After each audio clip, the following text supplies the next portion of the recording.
Oke, sudah saya rekam. Ya, selamat pagi Bapak Ibu. Selamat pagi Perkenalkan waktu saya Indonesia Barat. waktu Indonesia Barat. Selamat siang berarti yang di Melbourne ya kok. Eh, Perkenalkan saya Agung dari Bunyantong. Saya host yang akan memandu acara pagi hari ini. Pagi ini kita mengenang tragedi 98, refleksi melawan lupa, yang biasanya kita adakan di Bunyantong. Kita kumpul-kumpul lalu bisa makan sama-sama karena sekarang sedang stay at home semuanya. Walaupun tidak semuanya di home, ada yang di mobil juga. Saya enggak. Saya di rumah makan. Ya, saya bacakan susunan acara kita pada pagi hari ini. Pertama nanti akan ada refleksi dari Bapak Andalas, Mutiara Andalas, lalu ada doa dari Bangsa Andi Gunawan, lalu ada sedikit refleksi dari, meditasi dari Bapak Willy Leo, lalu kita nanti akan rujak pare, juga nanti bisa ngobrol-ngobrol sambil makan rujak pare nanti. Kurang lebih begitu susunan acara kita pada pagi hari ini. Monggo sudah terekod ya kok. Bisa tolong? Ya, sudah direkam. Oke.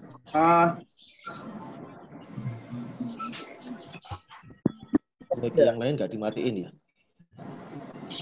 Bisa tolong di mute dulu kok yang lain kok. Pembicara kita pagi ini Doctoral Jesuit School of Theology, a graduate school of Santa Clara University at Berkeley, California, juga sekarang dosen teologi di Universitas Sanata Dharma, Yogyakarta, yang akan menyampaikan pandangannya tentang melawan lupa dan refleksi tentang 98. Bapak Andalas, kita sudah tersambung ya?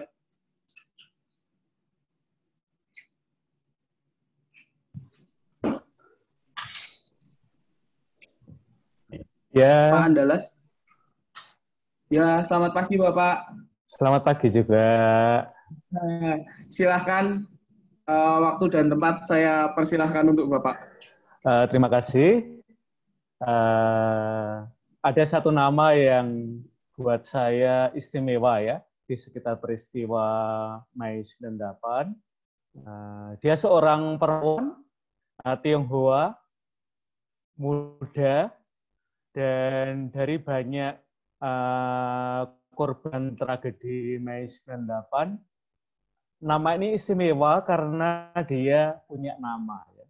Sebagian besar dari korban 98 itu anonim ya sampai sekarang ini. Namanya adalah Ita Marta Dinata. Mengapa buat saya Ita Marta Dinata itu penting sekali? Karena kehadirannya termasuk bagaimana cara Ita Marta Dinata itu mengalami kematian, penderitaannya itu memiliki kemiripan ya, dengan banyak etnis Tionghoa dan juga warga masyarakat Indonesia lain yang menjadi korban dalam tragedi 98, yaitu entah tubuhnya dibakar, entah tubuhnya itu mengalami kekerasan seksual. Hampir semua dari korban ini anonim ya. Mungkin satu demi satu kita tahu nama mereka kalau kita berbicara dengan keluarga korban, tetapi di dalam buku sejarah kita ya, nama-nama mereka ini anonim. Dan buat saya Ita Marta Dinata istimewa karena dia tidak anonim ya, dia memiliki identitas. Meskipun terutama setelah kematian Ita Marta Dinata itu identitasnya dirusak lagi. Ya. ketika otopsi dari kedokteran itu keluar, dari kepolisian juga merilis bagaimana dia pada akhirnya itu mengalami kematian prematur ya. Nah, buat saya situasi yang terjadi pada Ita Marta Dinata ini situasi yang dialami oleh sebagian besar korban dalam tragedi Mei 98 ya.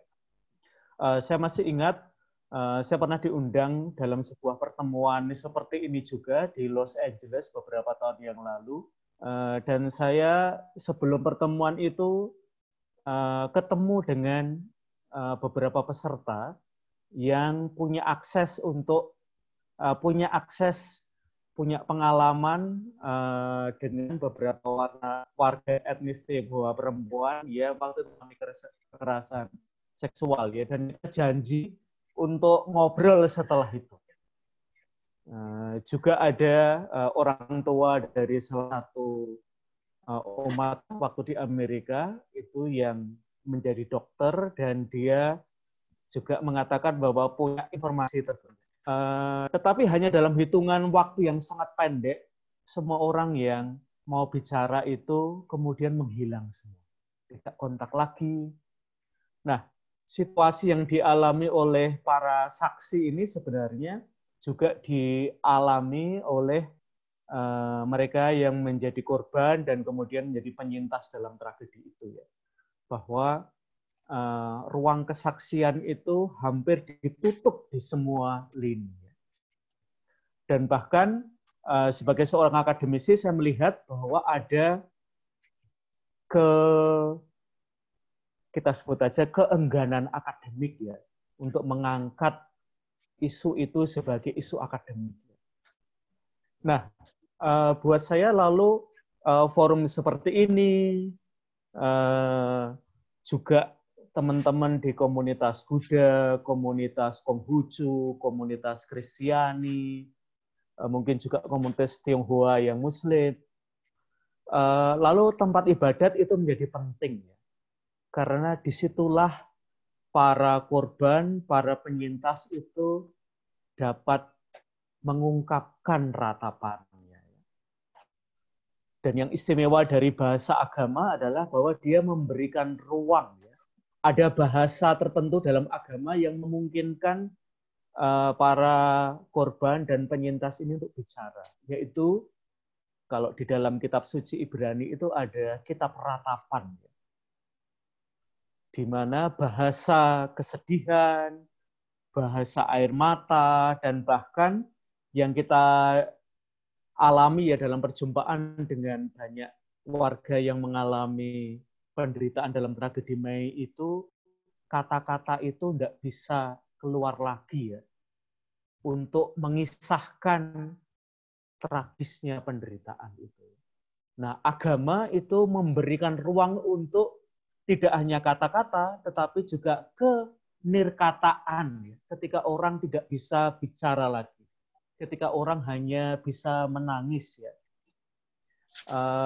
Maka saya kira juga ketika sekarang ini ya di negara kita ruang-ruang kesaksian itu menjadi semakin sedikit, bahkan mungkin dengan berlalunya waktu ya, lalu sekarang ini mereka menjadi lebih menua, ada beberapa yang sudah meninggal dunia.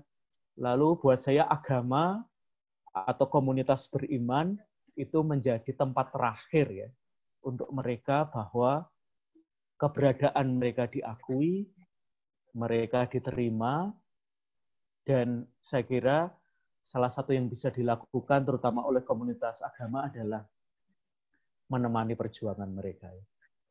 Kalau mereka sekarang ini barangkali kelihatan tidak tampil di depan publik ya untuk memperkarakan kasusnya, tidak berarti bahwa mereka menyerah.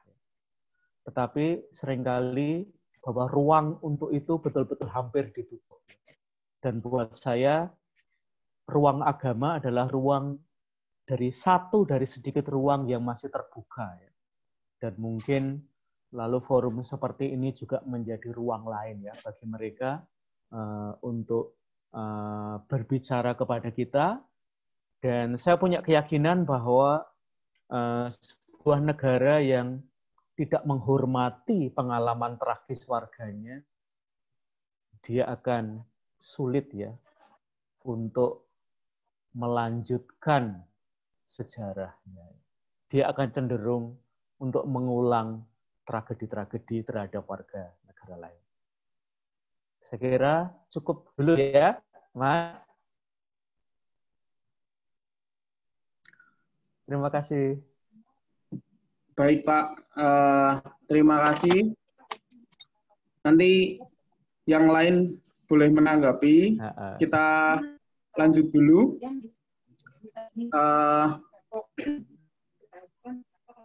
Selanjutnya ada doa dari Bapak Andi Gunawan. Oh, dia minta tetap bayar dulu. Apakah kita sudah tersambung? Itu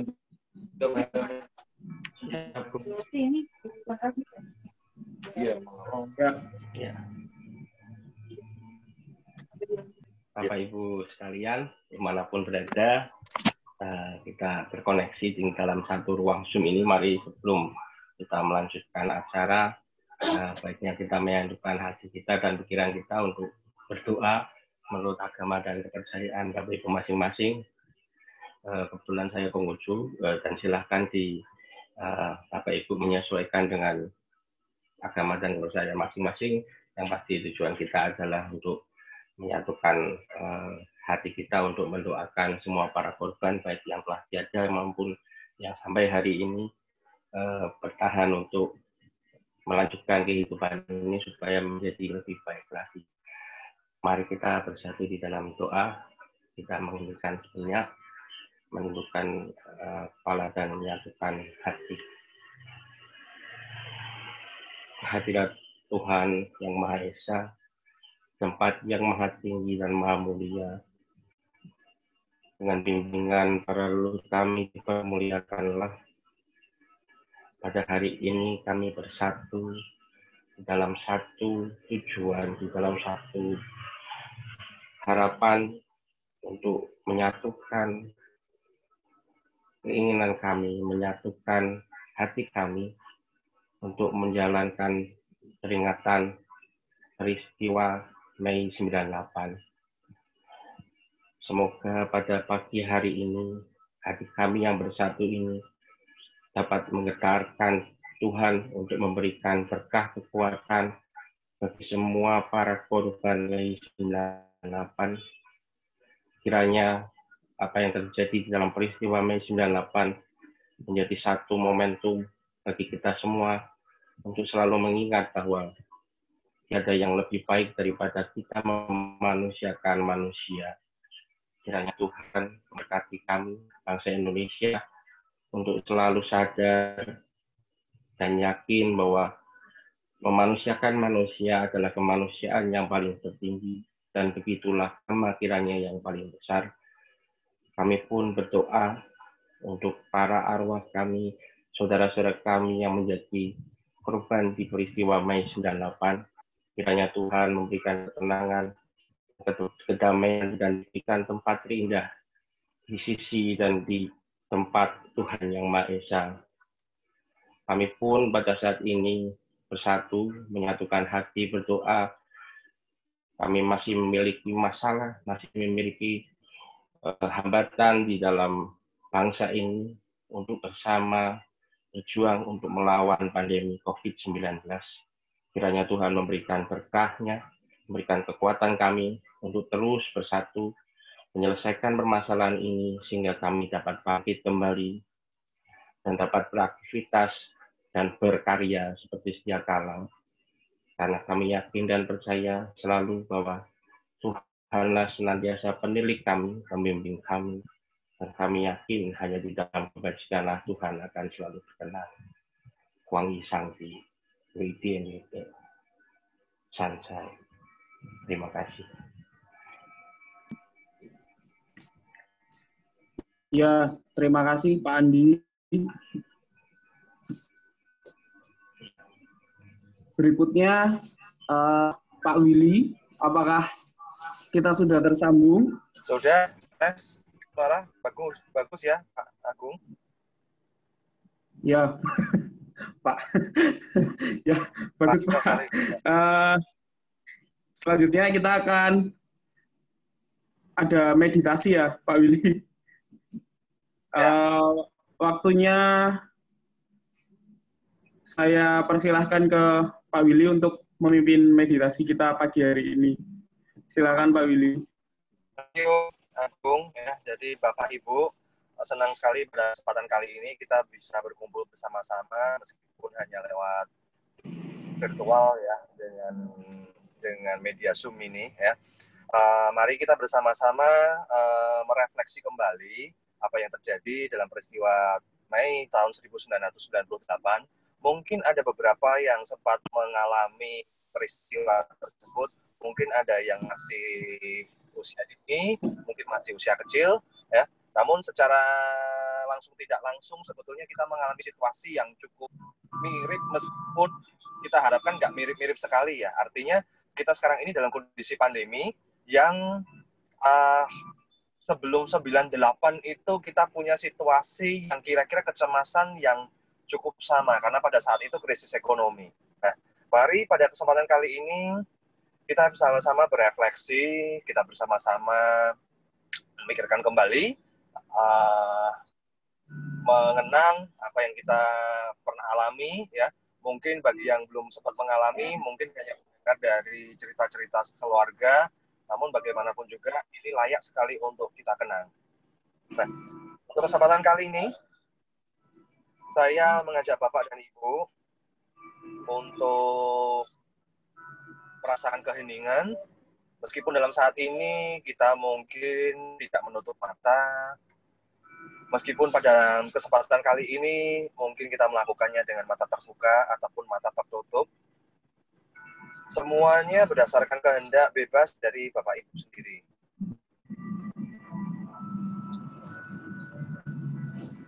Dan pada kesempatan kali ini,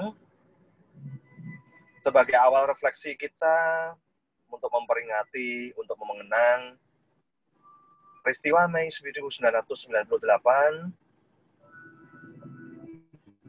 saya mengajak Bapak dan Ibu untuk hening dengan cara menarik nafas panjang, mengembuskannya secara perlahan, untuk kita memfokuskan perhatian kita ke dalam kondisi-kondisi internal. Kondisi internal ini adalah kondisi yang seperti apa? Kondisi internal ini adalah kondisi di mana kita mulai mengabaikan hal-hal yang ada di sekitar kita dan hanya fokus pada diri kita sendiri, yaitu setiap kali kita menarik nafas dan menghembuskan nafas.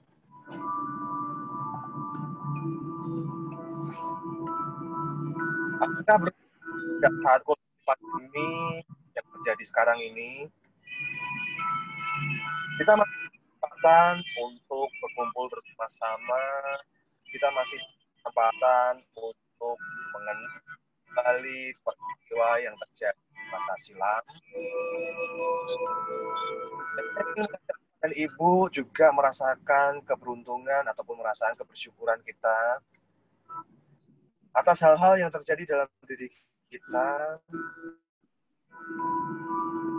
yang terjadi saat ini, kita boleh nafas dan mengembuskan nafas secara luar biasa.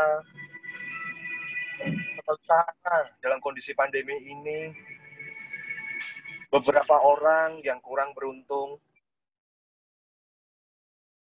dan menghembuskan nafas karena adanya wabah corona yang masih ataupun sedang menghinggapi mereka.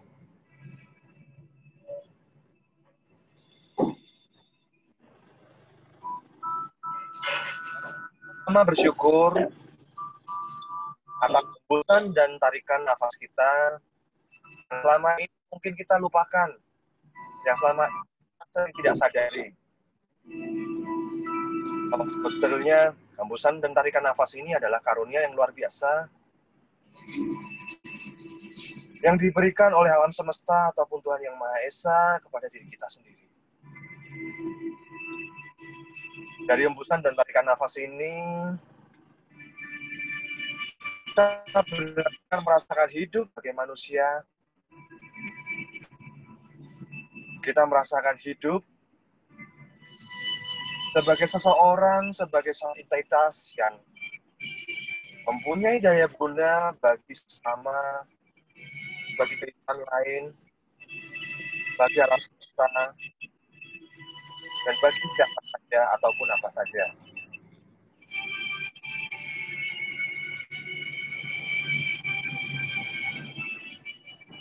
Saya saat ini mengajak Bapak dan Ibu untuk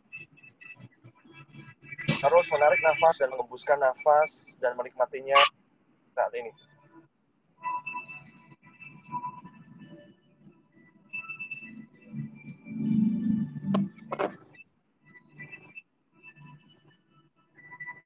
Bapak dan Ibu, dalam setiap hembusan dan tarikan nafas kita secara bersama-sama saat ini, secara kumulatif,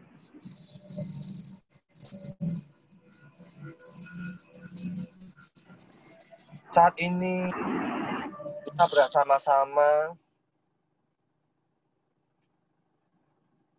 mengenang peristiwa Mei 1998 yang tentunya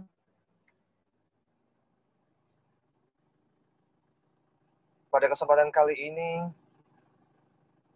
kita sama-sama sepakat untuk menolak lupa. Untuk menolak bahwa peristiwa Mei 98 ini sebaiknya tidak perlu dikenang, tidak perlu direfleksikan apapun.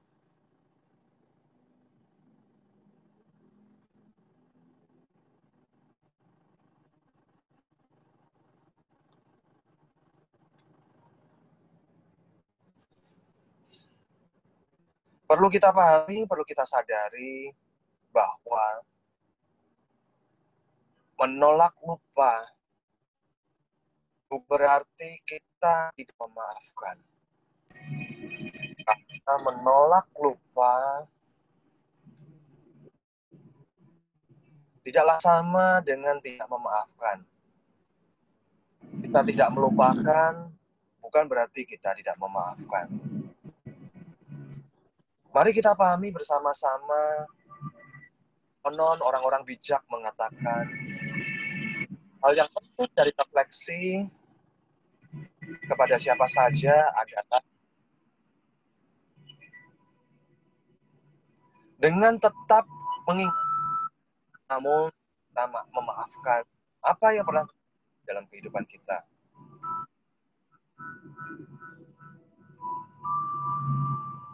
Karena memaafkan bukan berarti melupakan. Banyak peristiwa-peristiwa di masa tahun 1998 yang memang akan luka kita semua. Luka tersebut harus dihentikan, namun luka tersebut berarti kita tidak boleh kenal. Banyak hal yang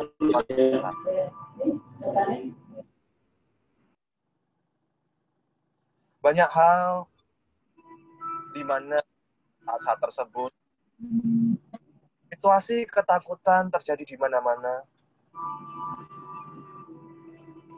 Situasi kegelisahan terjadi bagi semua orang dalam konteks yang berbeda. Dalam kebutuhan akan rasa aman. Dalam konteks kebutuhan akan rasa lapar. Rasa tenang.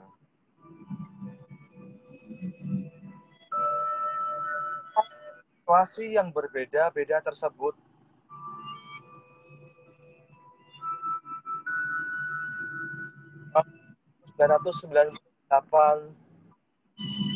telah menjadi semacam chaos, telah menjadi semacam ketidakteraturan bagi kita semua.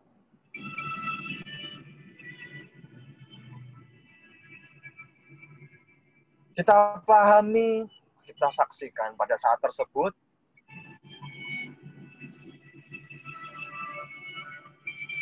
penjarahan terjadi di banyak tempat yang notabene bahkan dilakukan oleh orang-orang yang mungkin kita tidak pernah sangka sebelumnya. Hanya karena adanya sensasi emosional seketika.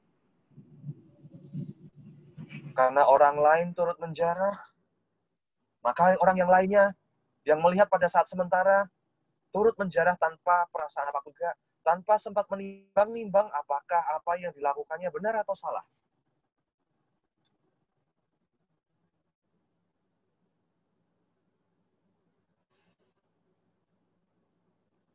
Ada juga kebencian yang muncul di mana-mana. Karena rasa lapar, karena rasa tak berdaya, karena emosi yang tak terbendung, sehingga kebencian terhadap etnis Tionghoa, terhadap petugas keamanan, terhadap pemerintah, terhadap orang-orang sekitar, terhadap orang-orang kaya, terhadap siapa saja, timbul secara kumulatif.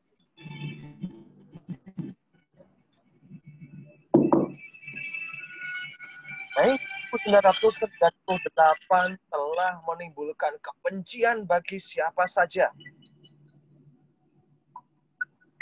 Di mana kita ketahui bersama bahwa setelah 1998, kita mengalami integrasi bangsa secara besar-besaran. Kerusuhan Poso, kerusuhan Ambon, dan kerusuhan-kerusuhan lainnya. Sehingga menjadi sangat tepat pada saat ini kita merefleksi kembali dan kita berharap agar bangsa ini bisa tetap utuh di balik pandemi COVID-19 yang berlangsung pada saat ini. Dan ketuaan pada saat ini bisa dimulai dari kita sendiri. Pada saat kita mulai belajar untuk menerima, untuk memaafkan. Karena memaafkan bukan berarti melupakan. Memaafkan bukan berarti kita tidak mengingat kembali peristiwa yang sudah pernah terjadi. Memaafkan bukan berarti kita tidak menarik pelajaran dari apa yang sudah terjadi.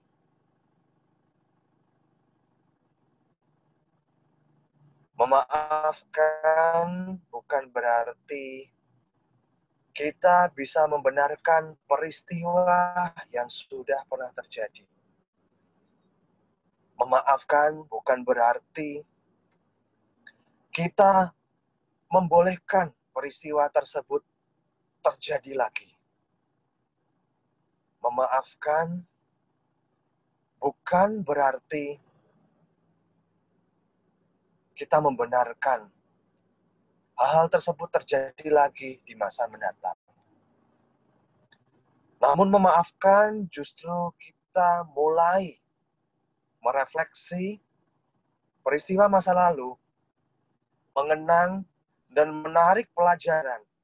Apabila itu dilakukan oleh orang lain, kita bisa menghindarkan peristiwa tersebut terjadi lagi. Dengan mulai kita menebarkan bibit memaafkan kepada yang lainnya. Kita menyebarkan bibit kasih kepada yang lainnya. Karena memaafkan berarti pula kita menyayangi diri sendiri.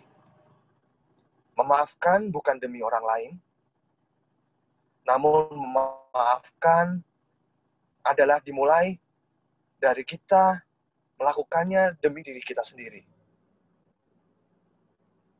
Dari diri kita sendiri yang memaafkan segala macam keadaan, yang memilih untuk tidak melupakan, namun menarik pelajaran sehingga peristiwa itu tidak terjadi lagi kepada orang lain. Kita bisa memulai kehidupan yang baru secara lebih baik. Dimulai dari diri sendiri, kita sebarkan kepada orang-orang lain yang ada di sini. Kita sebarkan kepada orang-orang sekitar. Dan kita sebarkan untuk keutuhan masyarakat dan juga bangsa ini. Memaafkan berarti kita mulai sembuh. Memaafkan berarti kita berharap bangsa ini mulai sembuh dan kita menatap kehidupan kita secara lebih baik. Secara perlahan-lahan, sesi refleksi ini akan saya akhiri dan kita bisa mulai mengikuti acara selanjutnya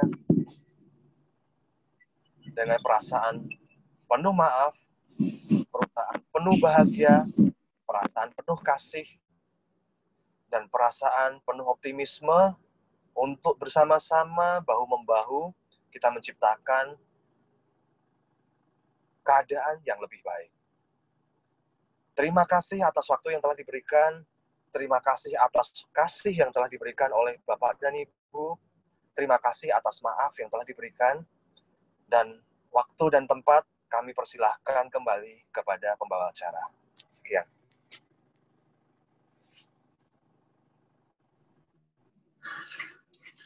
Ya, terima kasih Pak Willy.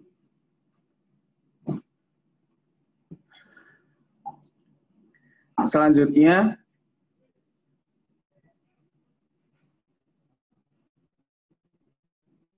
kita akan mulai mencicipi rujak pare sebagai simbol menelan kepahitan. Begitu Pak Har? Atau ada cerita lain yang mau Bapak sampaikan, Pak?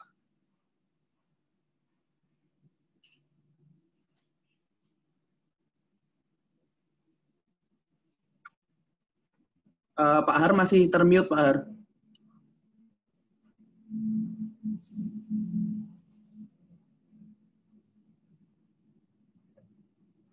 Ya, seperti yang tadi dikatakan Pak Willy, kejadian Mei 98 ini suatu kepahitan yang tidak bisa dihapuskan, tapi harus kita terima, tapi tidak boleh dilupakan. Dengan makan rujak pare ini, diharapkan kita bisa selalu mengingat, tidak melupakan apa yang pernah. Sementara pare ini sendiri juga kerjasama.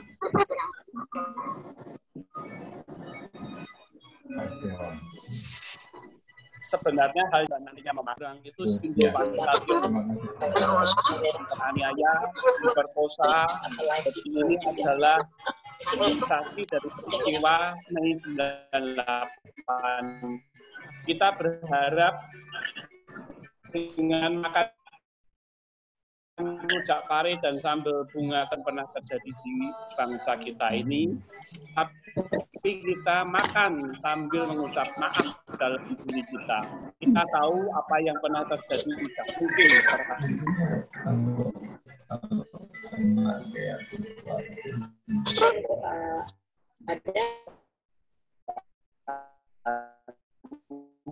Tapi apa yang pernah terjadi pimpin untuk makanan, Agung. Ambilnya jatuh.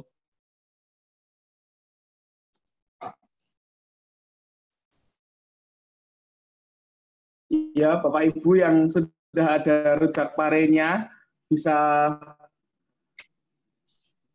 dicicipi rujak parenya. Jangan lupa bunga kecombrangnya. Oh iya.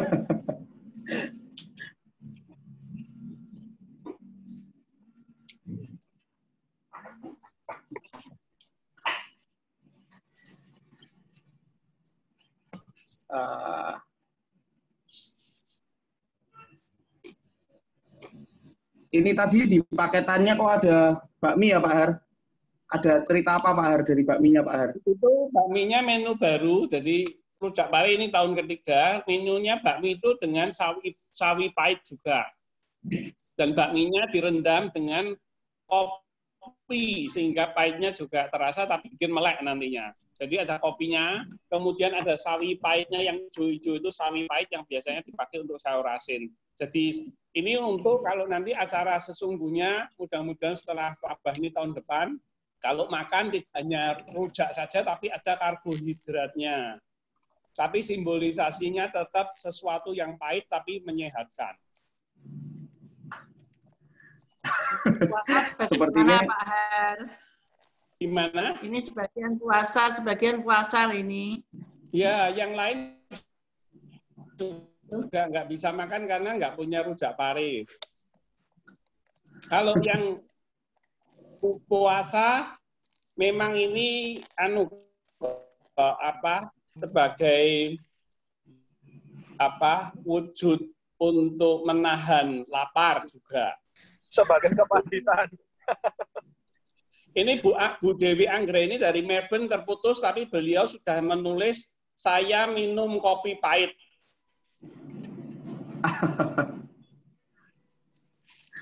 Ya, oke. Ritualnya ini sudah selesai kan? Terima kasih Pak Rianto. ya Bapak Ibu. Ayo sekarang yang mau menanggapi Bapak Ibu, sebelum ada tanggapan-tanggapan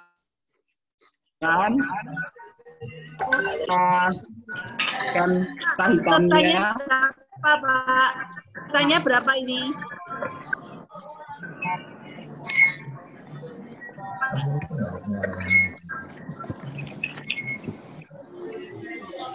Tanya berapa ini?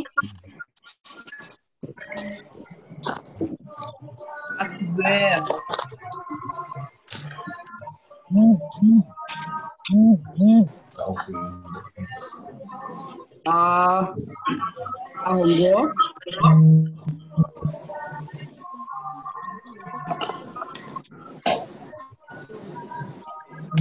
Ya, Ahonggo. ya, Go. Ya, Go. Tolong kameranya dinyalakan semua.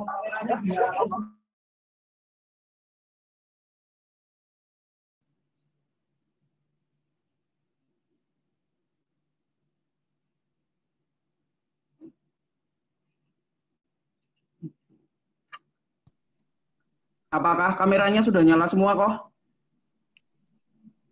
Kita tunjukkan pita hitamnya dan baju kita supaya ada kenang-kenangan. Sudah kok? Apa sudah bisa diambil gambarnya? Pak Andalas pitanya besar sekali, Pak. Sudah kok?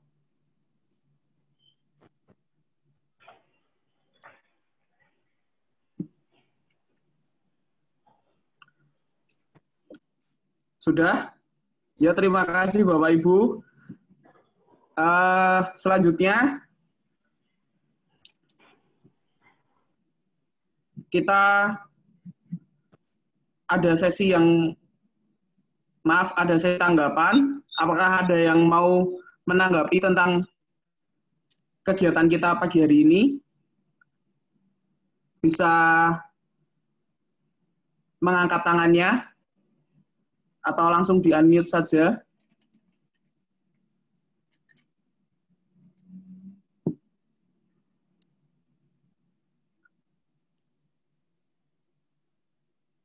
Bu Grace, silahkan di-unmute, Ibu. Sudah. Oh ya, Ibu, silahkan. Ini kan peringatan udah ketiga kalinya kan? Iya, Bu, betul. Semarang. Iya. Dan yang pertama dan kedua itu, adakah tanggapan setelah pertemuan pertama dan kedua itu, apakah ada tanggapan dari luar yang lain pertemuan kita orang Semarang ini? Itu pertanyaannya. Kita memang menolak lupa, kita memaafkan. Tapi kan kita juga tetap melaksanakan hari ini dengan setiap tahun mengadakan acara ini. Tanggapan pertanyaan saya setelah pertemuan pertama 3 tahun lalu, pertemuan kedua dan pertama dan kedua itu kira-kira ada nggak respon dari luar Semarang? Gitu aja. Terima kasih. Mungkin Pak Har bisa bantu jawab, Pak Har.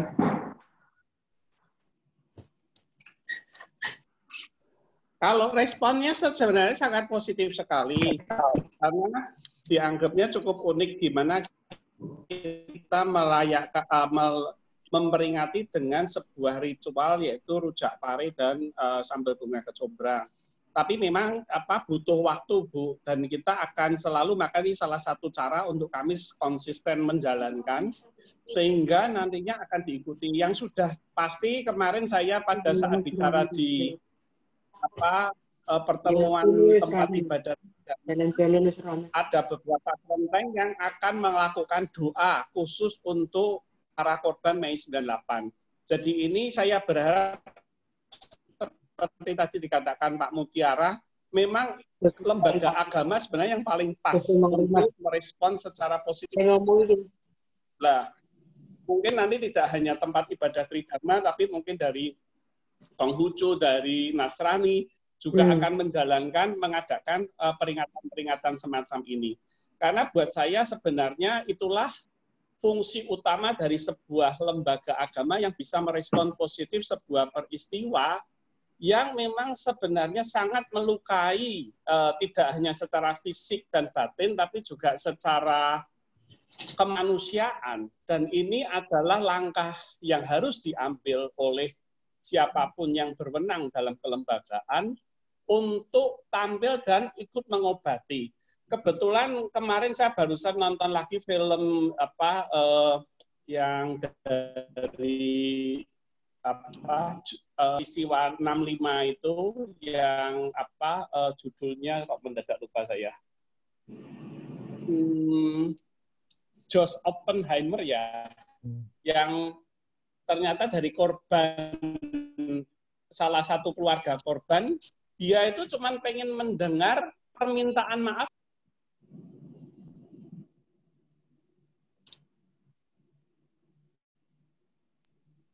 waktu. Tapi minimal dengan acara memperingati dan melawan luka ini, kami berharap nanti kalau ada yang bisa berefleksi, luka itu sedikit demi sedikit juga akan bisa sembuh pelan-pelan. Tapi memang butuh waktu yang sangat lama sekali. Jadi ini memang kami tidak bisa berharap langsung Bu Grace kalau cuma 3 tahun, mungkin setelah 20 tahun mungkin baru akan ada hasilnya mungkin. Begitu, Bu Grace. Ya, Bapak Ibu, apakah ada yang masih mau menanggapi atau berbagi ceritanya tentang kenangan Mei 98?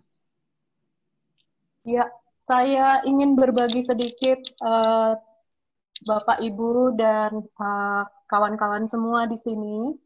Kebetulan pada waktu Mei 98 itu posisi saya di Surabaya pada waktu itu. Dan kita tahu bahwa Mei 98 ini sampai dengan sekarang, baik di kerja akademik maupun di memori masyarakat, itu yang kebanyakan diingat itu adalah di Jakarta, padahal itu terjadi di 9 kota. Solo juga kena, kemudian Medan, Surabaya, dan beberapa tempat lainnya. Makassar juga seingat saya. Nah, ketika Mei 98 itu terjadi, saya sudah bekerja sebagai pengajar di Fakultas Psikologi Universitas Surabaya pada waktu itu. Dan ini yang tawaran refleksi yang saya ingin share dengan Bapak Ibu semua adalah apabila tadi kita melihat dari sisi pahit dari Mei 98, saya ingin melihatnya itu dari sisi yang ada hal-hal yang kemudian muncul tak terduga dari kepahitan itu. Nah, ini saya kebetulan ini sedang minum kopi dengan sepotong bakpia karena sekarang saya di Jogja. Jadi saya mau menawarkan sisi bakpianya gitu. Sedikit gitu ya. Di sini pada waktu Mei 98 itu dua desa atau dua wilayah ya di Kota Lama Surabaya itu kena kerusuhan. Saya dalam waktu 2 hari itu saya lewat ke sana, itu saya lihat sendiri dengan mata kepala saya sendiri itu toko-toko yang dibakar, rumah-rumah yang dijarah itu rusak berat, itu ada di situ. Dan kebetulan 1 tahun setelah Mei 98 saya mendapatkan beasiswa untuk kuliah di Belanda, untuk mengambil Master Studies di Belanda. Dan saya harus menulis tesis. Saya pikir saya ingin sekali sekaligus ini sebuah laporan akademik, tetapi juga sebagai record dari apa yang terjadi di Mei 98 itu. Sehingga saya kemudian menulis tesis saya dan berdasarkan wawancara dan kembali turun ke lapangan menemui 10 orang korban, 10 orang korban, 5 pasang, 5 ibu, 5 anak perempuan. Mengapa? Karena mereka adalah korban perempuan itu adalah korban yang paling rentan pada situasi itu. Dengan ini Mei 98 seingat saya adalah pertama kali isu kekerasan seksual terhadap perempuan Tionghoa itu terjadi. Dan saya ingat betul karena pada saat beberapa bulan setelah Mei 98, sekitar awal Juni, itu di Surabaya ada satu rohaniwan Konghucu, Pak Bingki Irawan. Pada waktu itu Pak Bingki Irawan menyatakan di sebuah koran Jawa Pos bahwa perkosaan tidak hanya terjadi di Jakarta, di Surabaya juga ada. Dan beliau sebagai rohaniwan Konghucu itu beliau mendapatkan laporan langsung dari korban. Tetapi negara pada waktu itu alih-alih melindungi korban, Pak Bingki ini justru diintimidasi dan kemudian diminta untuk menyerahkan diri ke Polwiltabes pada waktu itu. Nah, sisi positif dari hal ini adalah teman-teman aktivis perempuan bersama-sama, di mana pada waktu itu saya juga bergabung, membuat sebuah gerakan masyarakat Surabaya untuk kemanusiaan, kita singkat dengan nama Gema Sukma. Kami bersebelas mendampingi Pak Bingki Irawan pergi ke Polwiltabes, semua perempuan. Ada 2 atau 3 lawyer, pengacara pada waktu itu yang bergabung. Dan kami melihat dengan mata kepala sendiri bagaimana Pak Bingki diintimidasi pada waktu itu secara verbal, tetapi dan kami ditekan untuk meninggalkan ruangan supaya Pak Bingki bisa diinterogasi sendiri, tetapi kami melawan. Pada waktu itu kita bersama-sama tetap duduk, tinggal sampai interogasinya itu dilakukan dari awal hingga akhir dan Pak Bingki dilepas. Nah, saya melihat bahwa tragedi Mei 98 adalah awal mula di mana masyarakat sipil yang sudah ditekan selama 32 tahun di zaman Soeharto itu kemudian berani bangkit melawan. Kita tahu bahwa tragedi Mei ini sebegitu masifnya karena ada laporan dari TGPF yang tim gabungan pencari fakta yang diorganisir oleh Romo Sandiawan.